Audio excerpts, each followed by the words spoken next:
ഒരു നദിക്കരയിലെ ഒരു അത്തിമരത്തിൽ ഒരു കുരങ്ങൻ താമസിച്ചിരുന്നു. ആ നദിയിൽ ഒരു മുതലയും അതിൻ്റെ ഭാര്യയും ഉണ്ടായിരുന്നു.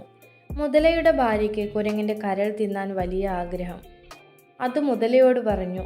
അങ്ങനെ മുതലയും കുരങ്ങനും ചങ്ങാതിമാരായി. അത്തിമരത്തിലെ പഴങ്ങൾ പറിച്ച് കുരങ്ങൻ മുതലയ്ക്ക് ഇട്ടുകൊടുക്കുമായിരുന്നു. എന്നാൽ കുറേ കഴിഞ്ഞപ്പോൾ അത്തിമരത്തിലെ പഴങ്ങൾ തീർന്നു.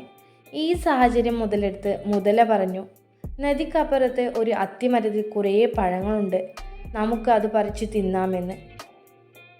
അങ്ങനെ മുതല കുരങ്ങനെ തൻ്റെ ചുമലിലേറ്റി നദിയിലൂടെ നീന്താൻ തുടങ്ങി.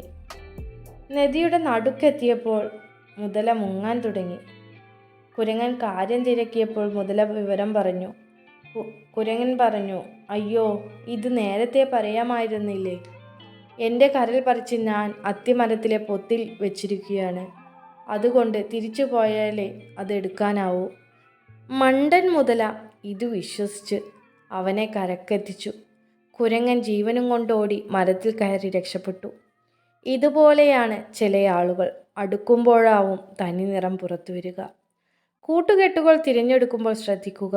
ഒരു തന്ത്രവുമായി നമ്മളെ ചതിക്കാൻ വന്നാൽ മറുതന്ത്രവുമായി അവരെ നേരിടുക.